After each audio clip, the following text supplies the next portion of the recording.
Hello everyone, and welcome back to another Heroes Hour challenge. Today I'm going to be tackling the Hardcore Plus Hamlet starting conditions achievement, so that way you can unlock more heroes.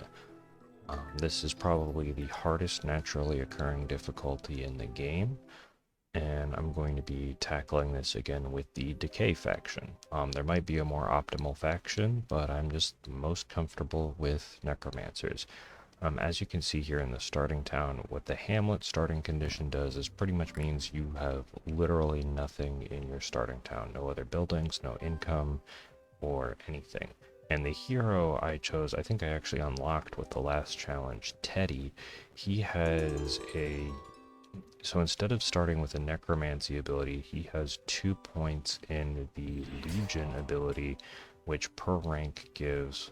I forget if it's +5 or +10 health. I think it might have been updated to +10 health flat per unit and +1 attack per rank. So what that does is it allows all of my units to live longer. And this is not my first attempt at this. Like I had done this achievement before the latest patch. It was not easy, and I'm a few attempts in on getting a good starting configuration done, because really the AI bonuses are absolutely ridiculous on Hardcore Plus. And the Witch Hut, I did was I ended up getting the Bane ability, which allows my hero to do physical attacks, and then units afflicted by the undead curse, which he does through physical attacks, then can respawn as undead units, starting the necromancy cycle, which will spiral into make zombies, eat zombies, get stronger, make more zombies, eat more zombies, and continue that spiral. Because the AI bonuses on on Hardcore Plus are ridiculous. However, given enough time, you can still spiral and like spiral out of control faster. And there I was just doing basically I spawned the units in the town, turned them into an independent army, and moved them so that way I could save my hero's movement. Now this is something that I don't normally do on like a lower difficulty like challenging, which is probably my favorite difficulty to play on. In Hardcore Plus, this is when you need to start doing like very serious overworld movement optimization.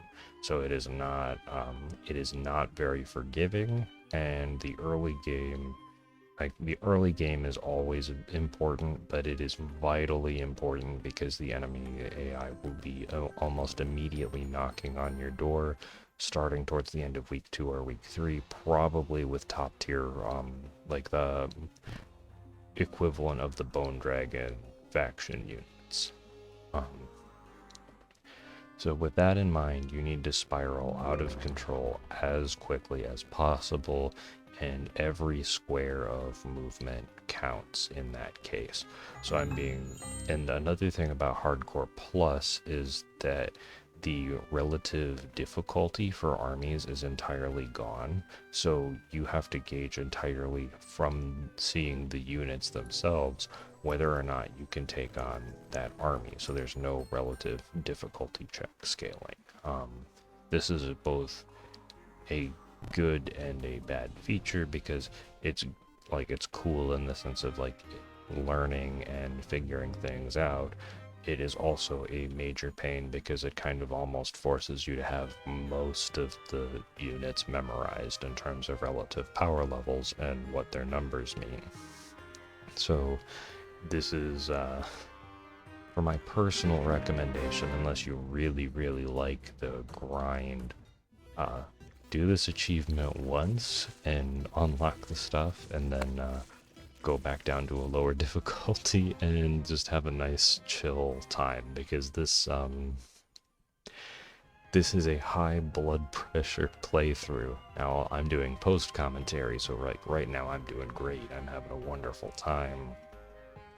But when I was in it, it was like every turn is very stressful. Now, this is just something that I had noticed from playing a lot of rounds. Usually the wood, the lumber mills, and the stone mines typically have weaker guard garrisons than the other resources. So even if you aren't familiar with those units, those are probably safe bets to go for first.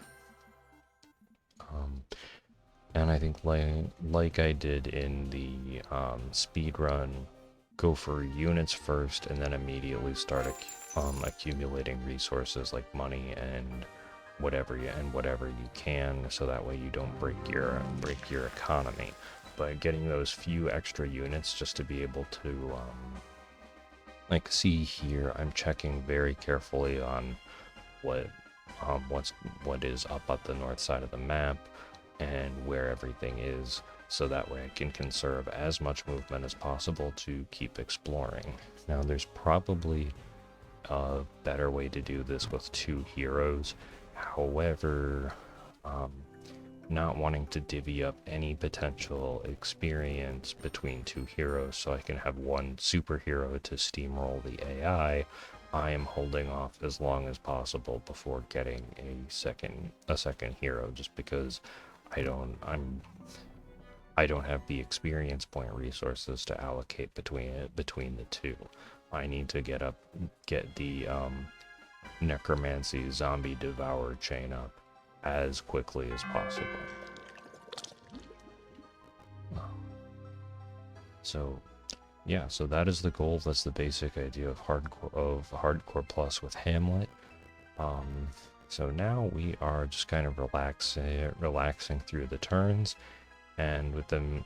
Oh yeah, so this particular map I chose because there is it is a sprawling or huge map, and the idea is I want to give myself as much time as possible before I run into the AI. And again, this is because, yes, the AI gets very ridiculous early game bonuses. However, I'm trusting myself that I will play a better long-term game than the AI. So the more time that I have before encountering them, the effectively the better my chances of winning when I do encounter them. So that's why I'm playing in particular on a large map with a empty area between myself and the AI players. And again, like in the easy mode speedrun, I am going for the physical attack hero necromancy specifically, so that way I don't have to worry about mana as a resource in terms of combat and worry about mana regeneration. That's just automatic. And then I don't know if I get it immediately but then I can, there's the just straight necromancy skill, and then I can use all of my mana specifically for making more units to then feed to my zombie teddy bear to make the entire army stronger. Now, attack and defense in this game are specifically, attack is 3%, a 3% boost to attack power, and defense is a 3% boost to health, and Devour allows you to gain permanent attack and defense every time you use it once per day in battle, but you have to eat a certain power level of units in order to get the stat boost, and that's why accumulating a huge army is really good. And again, the idea being is just, if I use the Devour skill every day and can get at least 1 attack and 1 defense every day, the longer the game goes, if my AI opponent isn't doing that, or if I can get even higher stat boosts from using Devour, then my units can have absolutely ridiculous attack and total health, meaning that my units will not die during combat. And then so basically I enter combat and come out with more units than I go in with, and then I just eat the extra units, and it continually spirals. And with the AI not being able to keep up with the extra unit power, if by this point from what I'm saying, Devour is an absolutely busted skill, because there's also a limited unit power you can have on the field. Granted, through extra levels or other things, you can field more units, but if I have a field of units that have, let's say, 300% extra attack power and health versus a field of units of equal number and power, except they don't have those bonuses, my units are going to win, and I'm going to lose fewer units than the other player. Again, assuming like no spell casting or anything else. And yeah. So that is over-explained the long game. And so pretty much everything that I've been doing thus far has been working to get that set up and very carefully exploring. And I don't think this is and I wanted to showcase this strategy and share it because I think this is one that is an easily accessible strategy for players of a variety of skill levels to execute. Now there's as always with randomly generated stuff, there's a little bit of a luck factor. This might not work the first try. You might need to try a different couple maps. Like sometimes the AI just comes even earlier, so I'm not going to try and sell this as a guarantee works every time. But if you have a few hours and you want to try this out to try and get that achievement and unlock those heroes, this should be a relatively non-frustrating strategy to attempt it with. And the idea being of once you break out of the early game and into the mid game and survive the first encounter with the AI, then you will be able to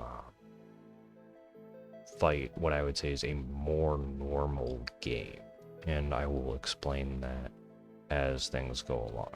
And there I was making the difficult choice between necromancy and logistics, which is 5 extra movement per turn, which is a lot, and I'm going to be getting the logistics skill later because having a high movement hero, if I have one hero that is effectively going to be my enforcer, is very important.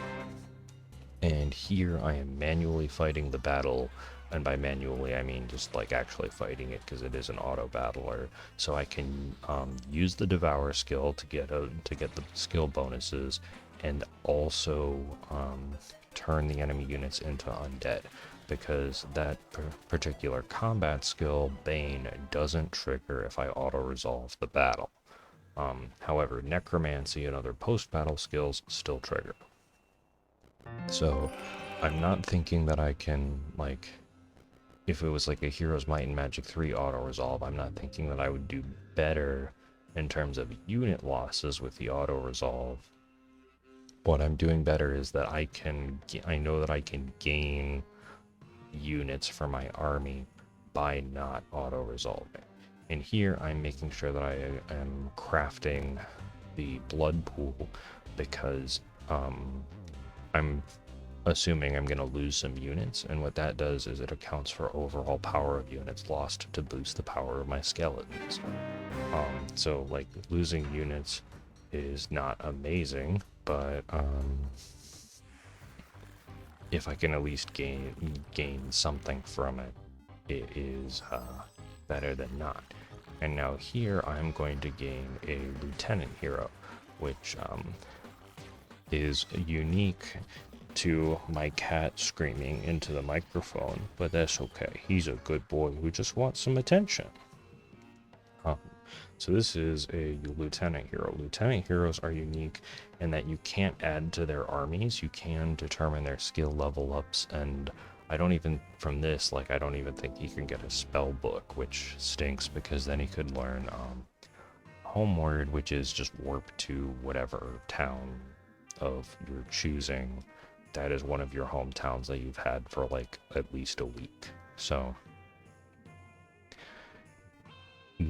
not having that spell stinks, but I now have a lieutenant hero with a self-replenishing army, and they're at least a pretty decent level. So basically they are a very low investment to maintain.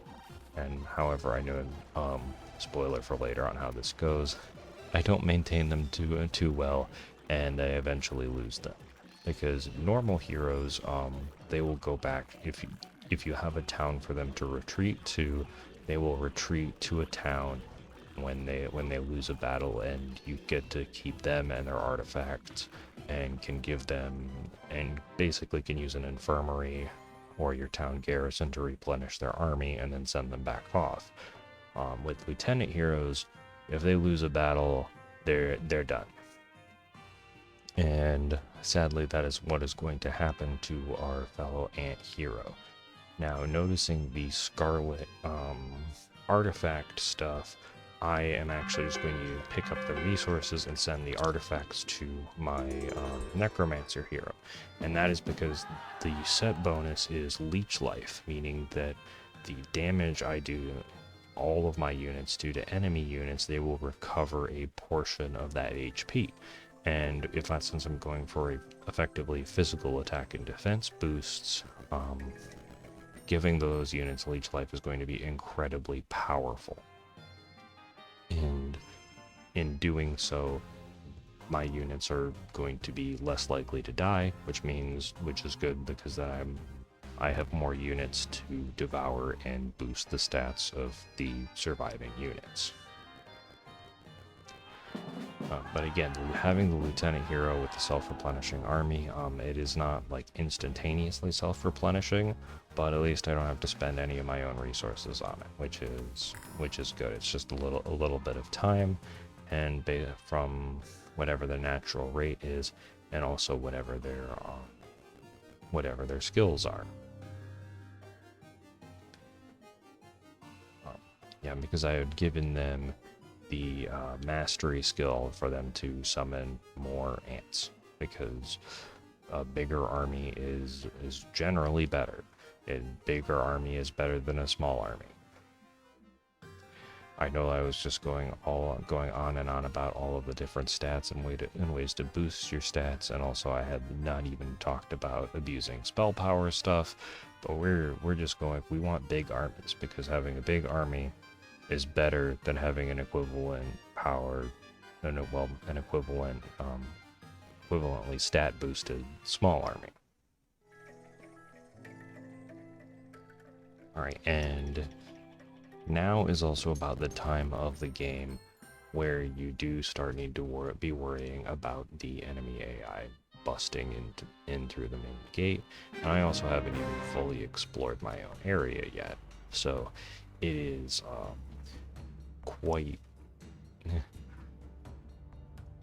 it's getting to be quite the time here. However, I do have one very strong hero with a reasonably robust artifact set. Now, I know going for the obelisk is probably a better strategy than what I have done of completely ignoring it, but I just thought I could use my movement better than trying to randomly search for artifacts and getting unlucky. My thought was, I will just try and accumulate as much power as possible, and if I don't get those artifacts, I don't get those artifacts, and I can have a second hero search for them later if I have any reasonable amount of time to do so, which in this game I don't, but I'm still able to pull it off.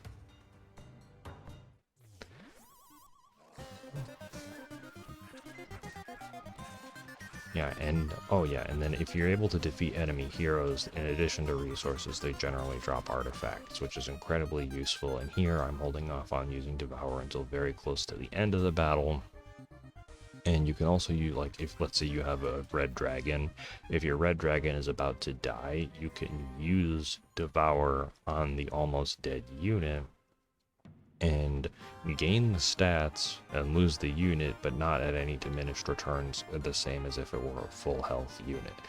So I will be doing that a few times as I play this game. So yeah, so you can use Devour to basically send in a unit, have them do a bunch of damage. You would lose them, and then you just eat them, and then you get the stat bonus. So you're just like maximally using that unit. And again, this is on Hardcore Plus with Hamlet starting conditions. You need to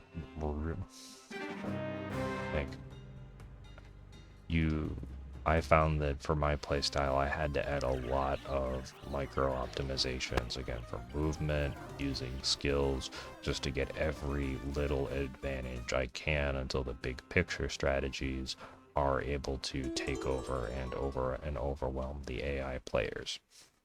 Because the AI players don't have, they have access to the skills, but however, as the AI is programmed, they are not able to as easily big picture optimize those ones to have armies spiral out of control, and they are also more likely to make what I would say is like big picture pathing errors in terms of like sometimes just leaving a town, leaving a bunch of mines and other things, that instead of taking them, not going for every single possible encounter in order to maximize experience and battle rewards. Like, there are a lot of things that, even with all the boosts and good AI, that a human player is able to do and catch. So again, going back to the beginning, that is why I wanted to play on a huge map, so it's as long as possible for my effectively long game optimizations to catch up with all of the short-term bonuses that the AI get. Now, this first skill pick for the bottom row skills is very important because you get 2 ranks in it, and you can level it up without having the prerequisite skills be a higher level. So I chose Destruction this time, so the skill reads as is, a 15% chance per rank of when a unit dies to cast a damaging spell. And knowing that I just have a bunch of disposable units because I'm playing the Decay Necromancy faction, I basically was just like, alright, I know my units are going to die, I might as well have them cast a damaging spell and do something when they do die, because even though the other skills are really good to have, having 2 ranks in Destruction is nice, because that means it goes from a 15% chance to a 30% chance, meaning about... Yes, there's a little bit of error, but instead of having when every 7th unit dying casting a spell, when every 3rd unit dies it casts a spell. So that is a lot more spells for a lot more damage. And here they fight valiantly, but we lose our noble ant hero. But yeah, so that is... Yeah, that is effectively almost the entirety of the early game. Yeah. I thought this was going to be easier than the speedrun to explain, but there's still just so much stuff to talk about in terms of the micro optimizations. And like I said, for the city planning, basically I'm just trying to maximize the amount of resources that I'm able to get, and also get the mage guilds up, so that way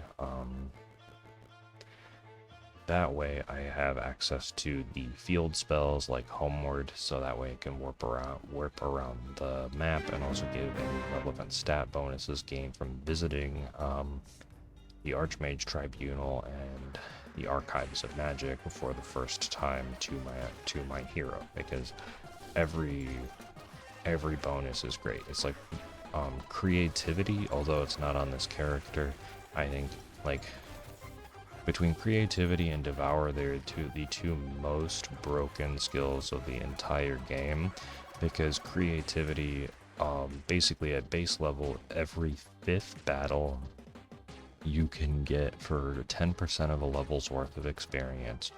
You pick between 1 or 2 skills to gain, and they don't have to be from your relevant skill tree.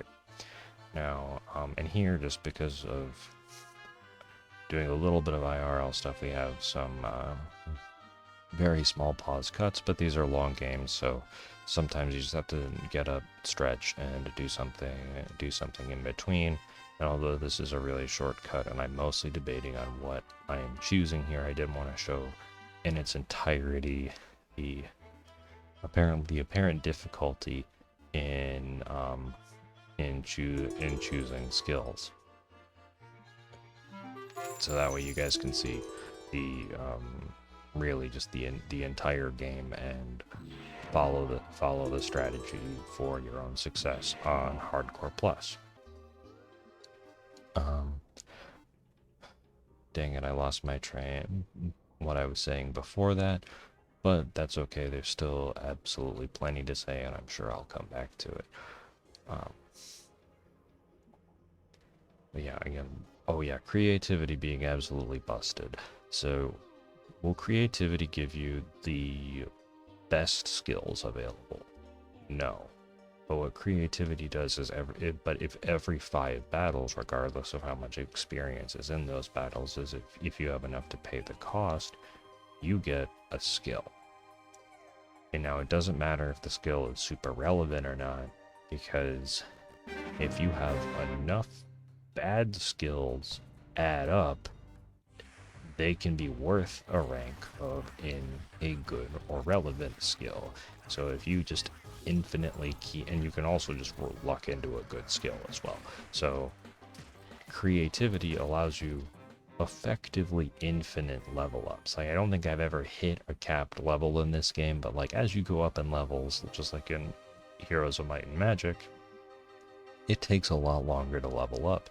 With creativity, you might miss out on some of like direct choices in your like from your skill tree. However, you just accumulate so many skills that it is overwhelming, including potentially Devour, which is absolutely busted. So if you creativity into Devour, you just have effectively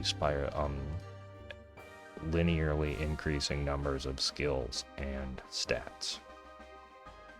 So yeah, that is absolutely a completely broken skill. Now, will it save you from an early game rush? Absolutely not. However, if you live to the end game, things like creativity and Devour are absolutely going to carry. And now that is the gate I was talking about earlier that is separating me from the middle field, which is actually completely already taken by the AI, though I don't know that at this time in game. I know that in post-comment. Excuse me, I know that in post-commentary.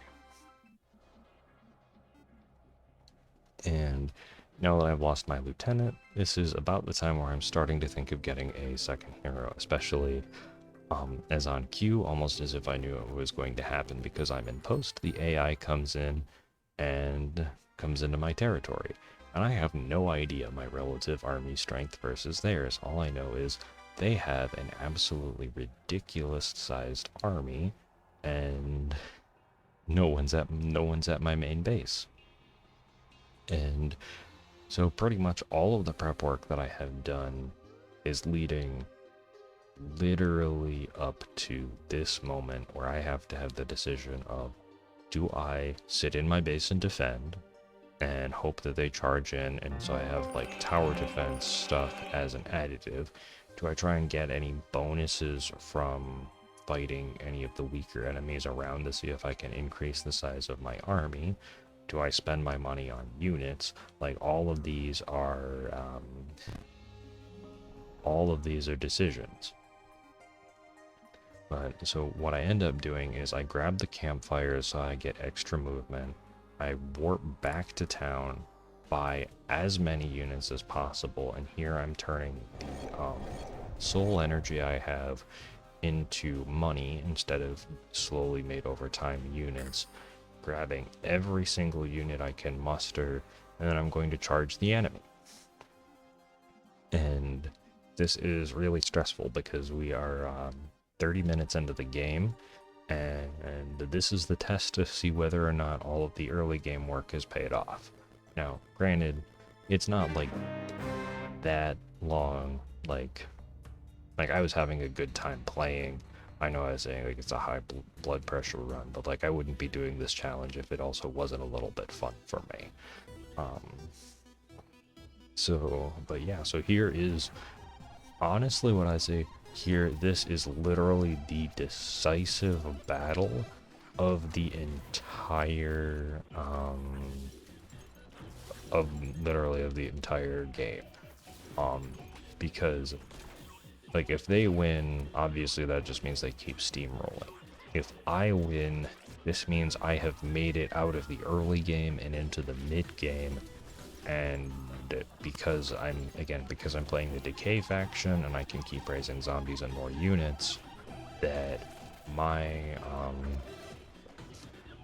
the undead machine has started to churn and work. I think there's actually probably one battle later that is probably the more decisive battle, but taking out this initial wave of units was huge, absolutely vital and necessary for me winning this game.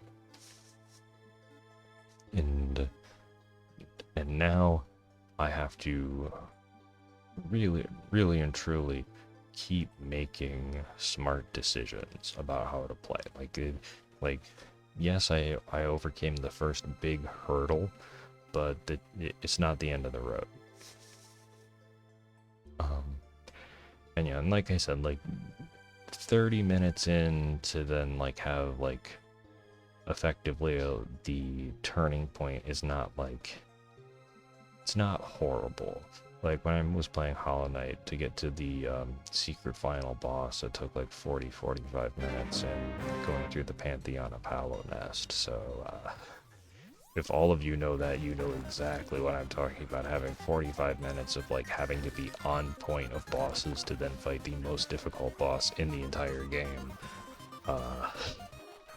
Yeah. 30 minutes in of like relatively relaxed time where I can just like go get a cup of water, save, and this is nothing compared to the Pantheon of Hollow Nest in my personal experience. And here I'm actually going to be making the decision, instead of like trying to knowing that we're still relatively towards the start of the week, is my thought is going to be, well, maybe not immediately because I'm exploring, but I will be deciding to push forward and out of the gate before the AI can recover their troops. Again, because of the early game and AI bonuses, they're able to recover their army faster than mine, but I'm able to play smarter for the most part until I make a goof. But because this game saves every turn, you can use that to your advantage, and I unapologetically do that in this playthrough as a demonstration, and also because this is an achievement guide, not a look how good at this game I am guide.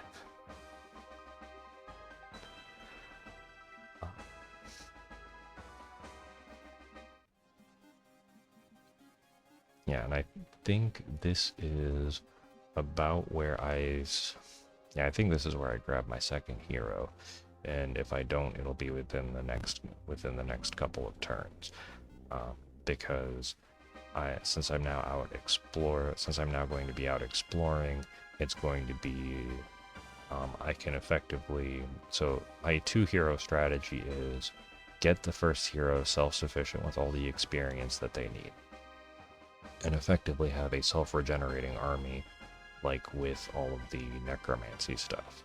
And then once that hero is entirely independent of the town's support, then I would recruit a second hero, and that second hero then effectively gets the EXP funnel the first hero got, while the first hero is holding off the relentless horde of AI.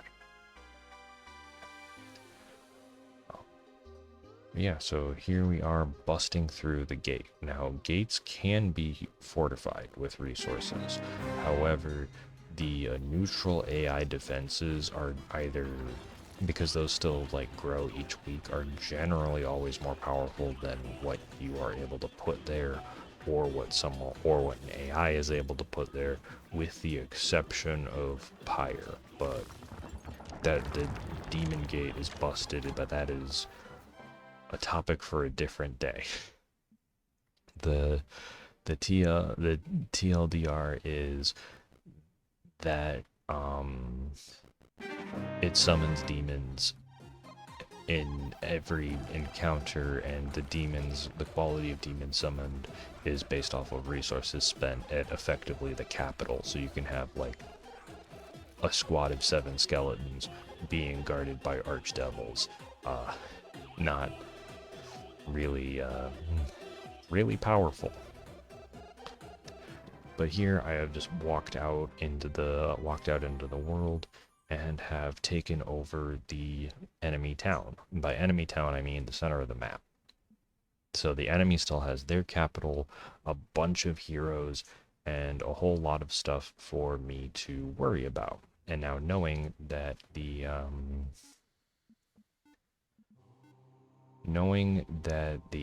that they're close by, I'm effectively going to be playing defense on this spot, so that way I get the resources and not them. Oh yeah, now I say as I remember, but I think what I end up doing is I end up getting a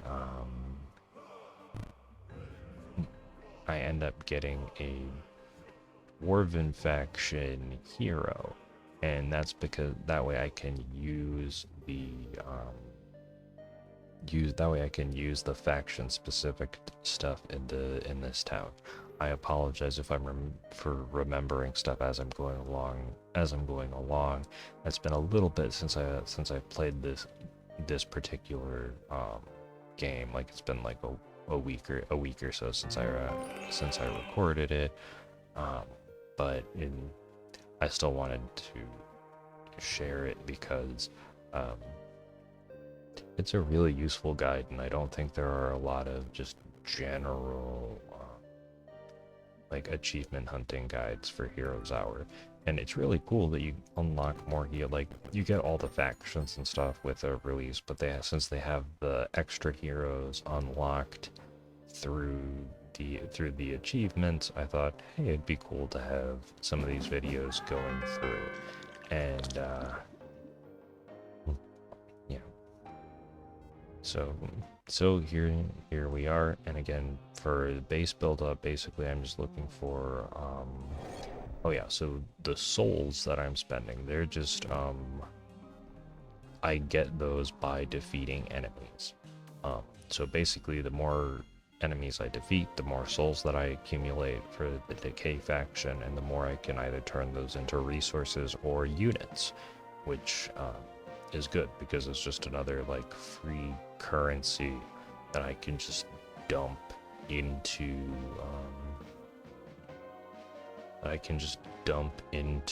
my faction to yeah. Alright, so after a quick cut that I missed the first look through, we are jumping into a battle that I will lose. So, was it a mistake to jump into this battle? Yes. Should I have known it was a mistake? Probably. However, due to the game's autosave features, and also me wanting to show it off as a strategy, if you do something like this, you can actually just restart the turn with no consequences. I am unsure how you can do this for longer than like start of turn stuff, but it is nice to know that it is possible. So 40 minutes into a game, that if you make a dumb mistake that is just like a one-off thing, then you can try again. Um, yeah, like I said, this is an achievement guide, not a look how good I am at the game guide. um, so here we are, loading back into the map at the start of the turn. Going to go grab this axe and some relevant resources, and then going to completely ignore that horde of enemies and the treasure that they guard, even though I desperately want it.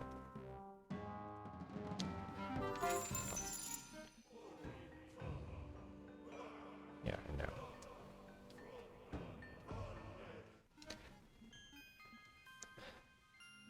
Now I'm again just like taking a nice deep breath, because there's just so much in this run in terms of resource management. It's absolutely crazy the amount of decisions to make at this point of what to fight, where to explore, and what to go grab. And here, I have to think about the decision at the fountains, like, do I want to spend a level in this skill or not? But now I have rank 3 destruction, which is 45% chance of oh, and here, because I see those two heroes with relatively low units, I think this is finally the time I break and go get and grab my second hero. But now I have a 45% chance per each of my units casting a damaging spell on their death, and by getting the martial statue, I get a higher level and hero with a stronger army as an option for hire, which is very important because I have two heroes here that I absolutely need to get rid of from my front door, so that way they don't go and cause more mayhem. So this is what I was thinking of when I was like, oh, I'll get a hero later. Nope, I had no intention of getting a hero later until right now, when I'm just like, oh gosh, I need one. This is an absolute emergency. And here I'm just going with the give all of my heroes a boost right now because they need it. And then I can spend an absolute metric load of souls in order to gain more resources and give myself better chances in fighting these enemies. Now, the Rune of Death is joked even in the achievements as the most powerful rune in the entire game, because it gives all of your units the chance of summoning a skeleton on damaging an enemy at a cost to luck and morale to your army. However, not knowing what the enemies have in terms of luck and morale, and knowing that luck probably isn't on my side in Hardcore Plus, I just go with the let's give all my units the chance of lighting enemies on fire, which seems pretty reasonable. And even though it was a lone hero, because they're able to cast spells and do all sorts of things, they're still able to accumulate units, summon units, and you still have to defeat the hero, even if they don't have any particular army. And Gunvor is another potentially powerful hero because he can get the Dragonkin ability, which allows him to, after defeating enough enemies, that he can summon a dragon into his army, and then he can eat the dragon. And it is an achievement to eat a black dragon, which is probably the most powerful individual unit in the game.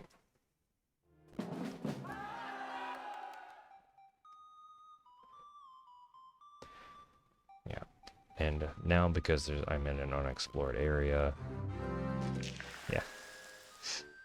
So here I look and I see the main enemy hero again with their full army, and realize that I don't want Gunvor to immediately die, so I warp him back to the Necromancy home base in an effort to make sure that I don't lose all of my new army that I just made, and so that way he has a chance to gain more experience and launch a potential counterattack, and I'm going to send Teddy back down that way to try, hope, and plead that I don't lose the town that I literally just got. Because, as you can see from the little unit preview thing, the AI fully has they have an entirely full army back. And so, yeah, the AI bonuses are absolutely ridiculous. So, this next battle between my hero and the AI hero is going to be probably what I would say is the other battle I was alluding to in terms of decisive battles. Now, this first one to just claim the town back is going to be quite straightforward. They don't have a ton of troops. I have much higher stats than them, and they also have not had time to hire the army yet because I go first on the turn, so they haven't had the chance to hire the units out of the garrison, which is very good because that would have been super annoying if they were able to bolster their army with all of their own resources. And though I was waffling about which battle was the most decisive, this next one is absolutely going to be the closest battle of all of them.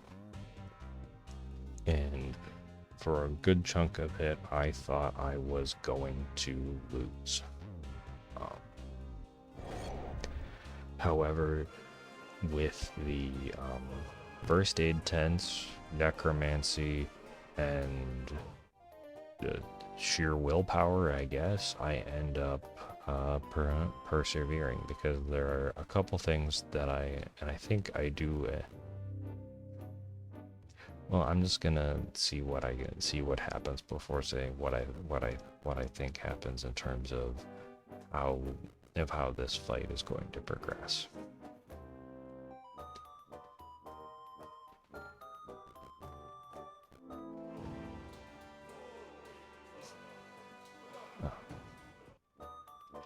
Yeah, I wait at the castle in order to have effectively artillery defense from the wall, and I put all my units behind the wall, so that way we get the most from raining down projectiles on them. But thankfully, due to the first aid tents, I get my units back. It's absolutely wonderful, and that's able to help me push what could have been a losing battle into victory because I'm using literally every aspect of the fight I have in my advantage. And that wasn't even the battle that I was thinking about being the closest battle. So lucky all of you that I'm probably could use a nap and I'm still chatting about this game. And one nice thing about our ant-hero making their noble sacrifice is that this enemy remains very weak comparative to where it was, so the losses incurred by the neutral army stayed. So with that, we are now here cleaning up with our earthen faction hero. I know I said the dwarven faction, but it looks like the dwarven mines and stuff from Lord of the Rings. So you'll have to give me a little bit of grace there.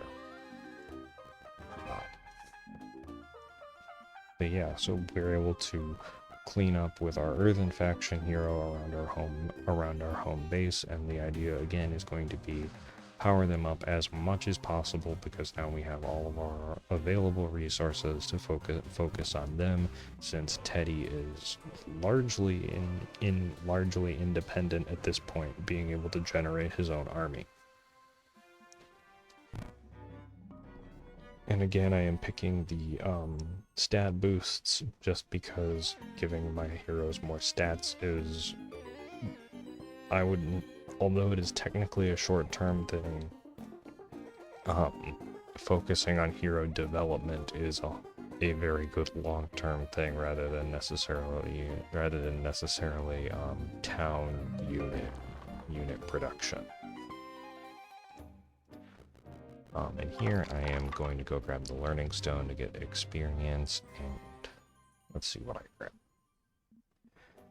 Yeah, because regeneration is a good pick because that means I could make more zombies. Armorer is also a good pick because, and I end up going with that, so my units have more health and they resist the first ranged attack against them in combat, which is huge because there's potentially a lot of enemy archers shooting at them, and I have a lot of close range units. Yeah, ranged unit. Everything's really powerful in this game in the hands of a hardcore plus AI.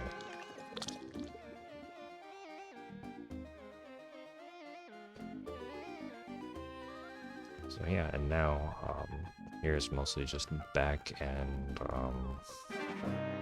cleanup.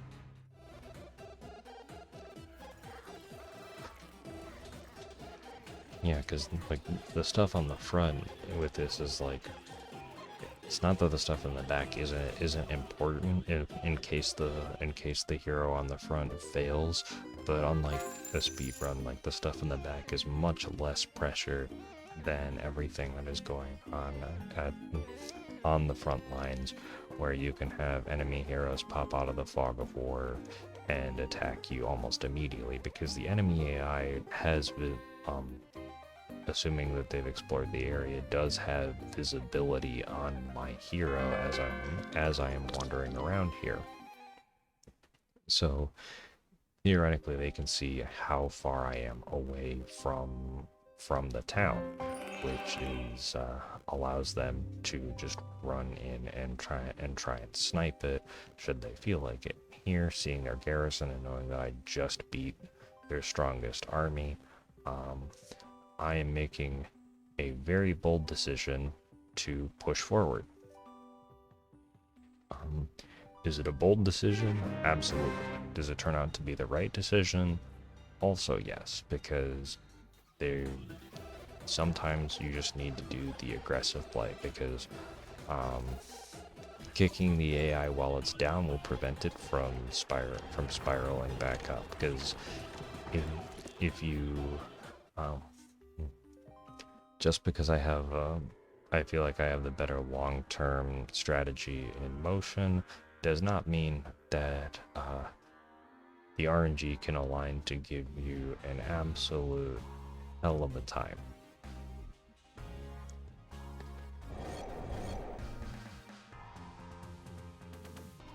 Yeah, and like I said, so the Archmage, Tribunal, and Archives of Magic are important because they improve hero skills and also give them stat boosts. And here I am further committing to running into enemy territory, and yeah, I am now in enemy territory, potentially regretting my decisions, because there is another full army, and as you can see by the forecast bar, I am not in good shape.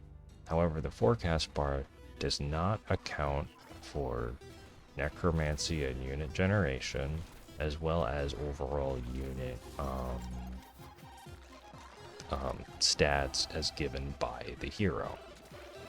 So even though I have fewer units and units of lower power, because I've been using the Devour strategy, my units are actually more powerful. Hence, I am slowly but surely winning this battle. And here, realizing that I've kind of turned it around, I use Animate Dead to give myself more units, and then my hero gets back up and kind of just seals the battle in. So there I have defeated essentially their last army, because I've beaten 2 huge sizable forces already. So now I can be very bold in continuing to push even further into the enemy territory. And from the map you choose, you do know how many how many towns there are starting in any particular game. So I know that there are 3 towns. There's my town, the center town, and the enemy town. And if I can steal the enemy town and hold it for a week, even if I don't beat all of their remaining heroes, if their heroes don't hold onto visit a town within 7 in-game days of having all their towns lost, the heroes will disperse and I'll win the game. So pushing forward and capturing their town while it's weak is very important, because then they also won't get money for recruiting more units, which is very good. And you can actually use the little mine carts to show where the enemy town is, because those go in the direction of the player of the town controlled by the player of the color of the mine's owner. So in this case, the green faction.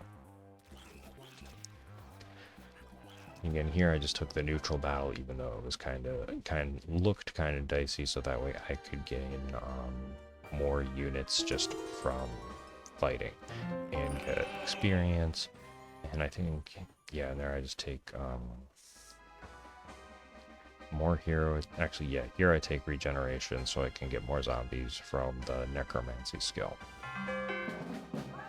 And there I go and I think I go and grab that particular base, that particular structure. Or yeah, no, I completely ignore it. But if I had that structure, I'd get a defense bonus if I were being attacked in this territory. But seeing that they are, the enemy is very weak, I get to just push forward, and I get to bully the AI that was previously bullying me, because when being a bully in real life is bad, being a bully to computer programs, absolutely hilarious.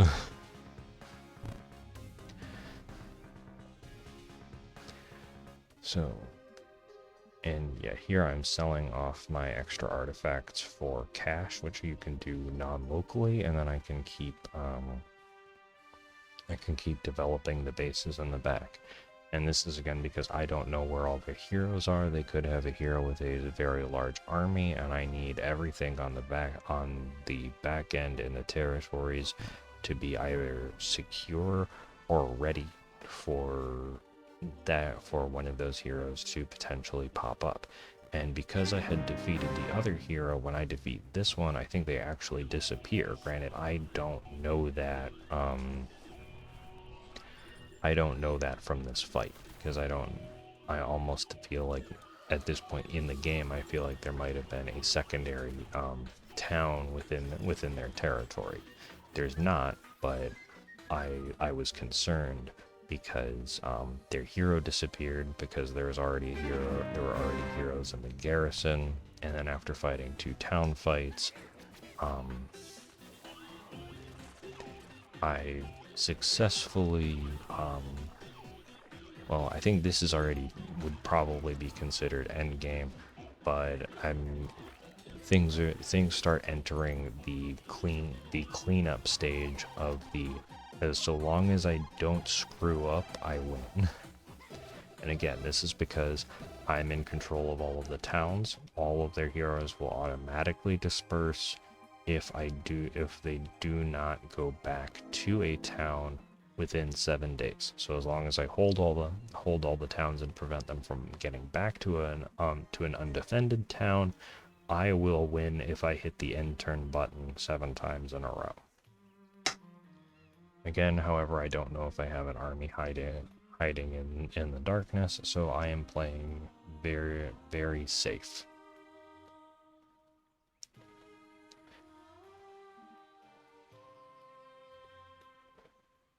But yeah, I think hopefully all of this highlights how crazy powerful Devour is, and also how crazy powerful Necromancy is, because being able to just create more units on the fly as you're going in the middle of a battle and as you go is absolutely ridiculous. again, there are other strategies that probably could do this better, but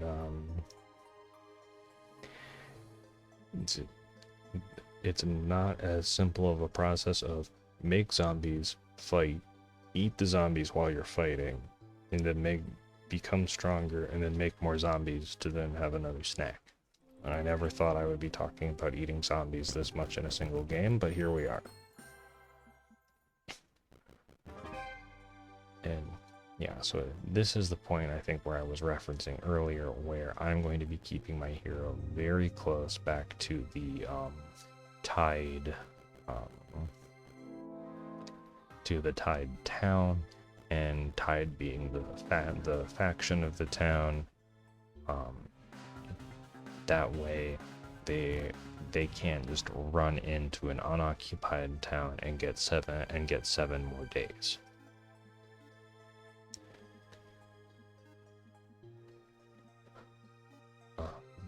Yeah, and knowing this, like Elden Ring Invasions, is probably going to be a relatively abrupt end. I do want to say thank you all for watching. I know this was a long one. I hope you find the guide useful and the video entertaining. Yeah, Heroes Hour is it's absolutely up there in favorite games of mine. It is very relaxing when I'm not incredibly stressed on playing on the highest difficulty, and if you decide to pick it up, I hope you have a good time with it too. And right now we are going to chase down those last 2 heroes, and it'll be a day. And by calling it a day, I mean calling it a complete and total victory. So, thank you all so much for watching, and thank you all for your support on the last video. I hope all of you have an absolutely amazing day, and I will catch you in the next video. Enjoy the end screen. See ya.